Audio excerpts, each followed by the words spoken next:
We'll take a look at this, an amazing image of the natural phenomenon known as a shelf cloud.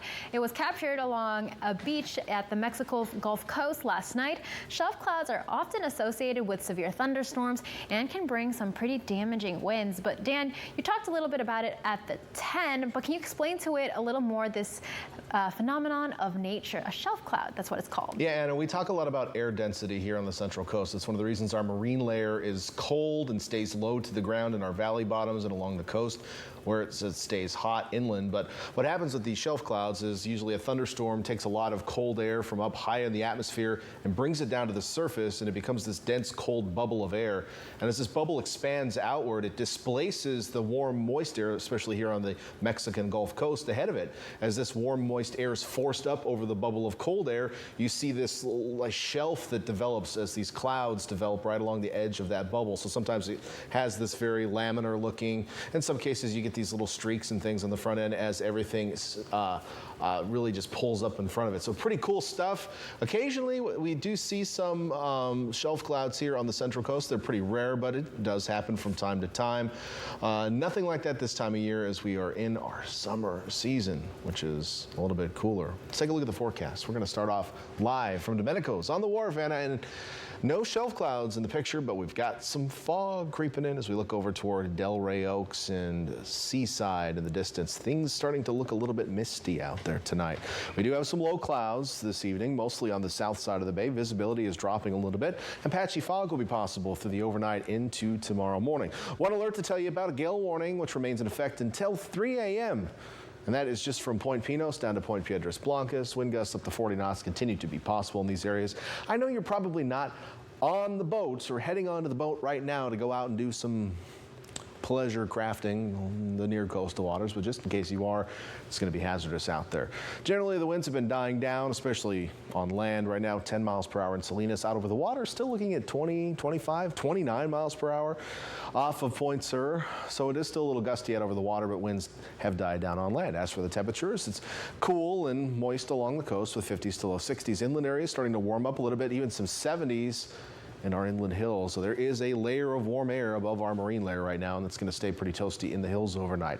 Futurecast showing the low clouds expanding elsewhere around the bay and trying to push into our inland valleys overnight. Patchy fog will be possible as we kick off our weekend. Saturday, heading out early for a hike. You may encounter some fog on the roadways, maybe just trying to get a jump start on your weekend. Watch out for those areas of reduced visibility. Later in the day, though, be a nice day at the boardwalk. It'll be hot in the Santa Cruz Mountains, clear on the north side of the bay, patchy low clouds. Linger around the south side of the bay and inland areas, sunny tomorrow.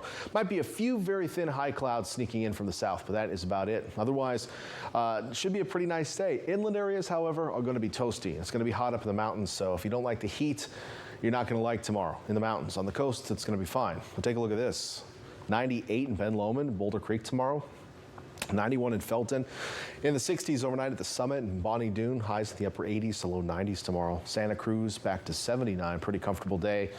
Mid-70s also in Capitola. Watsonville tomorrow, 77. 60s though in Castroville Marina. But look at this, 90s in the Santa Clara Valley.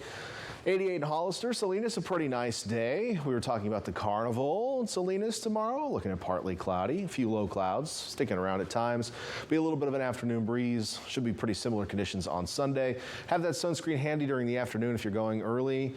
And then if you're heading out in the evening, make sure to have the jacket handy. It will cool off and be a little bit misty. Otherwise, we head over to the peninsula for your forecast tomorrow. 70 in Monterey, 69 in Seaside, and mid-60s out to Pacific Grove, and then down south. Take a look at this temperature spread. Gonzales, 77 tomorrow. It's happening in Soledad at 80 degrees. The heart of the valley, Greenfield at 83. The city of King, 88.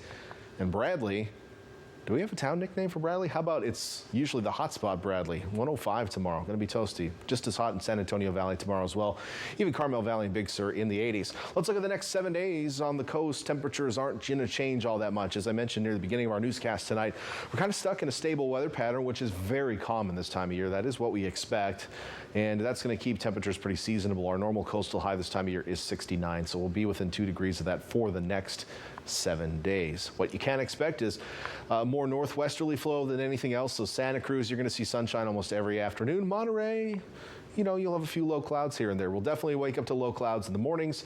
Winds rather light on the coast for the next 7 days. We'll pick up a little bit Tuesday, Wednesday, and Thursday. How about inland? Well, tomorrow probably the hottest day of the next 7. Temperatures will head downward a little bit through Monday, then back up and then back down again, just kind of wavering as we're stuck in between these two major weather systems. With that said, a couple other little addendums here. Windy in the afternoons. Okay, well, you're used to that. Some valley fog possible in the mornings. I have partly cloudy skies Sunday and Monday because we're going to see an influx of upper level moisture, monsoonal moisture coming in. Chances are very, very low that we'll see anything outside of just a few extra clouds, but we're going to keep an eye on things. Anytime we've got extra moisture in the mix, there's always the possibility of some sort of rain shower. But at the moment, I don't have any of it officially in the forecast, but stay tuned to my forecast. Anna, back to you. All right, thanks so much for that, Dan.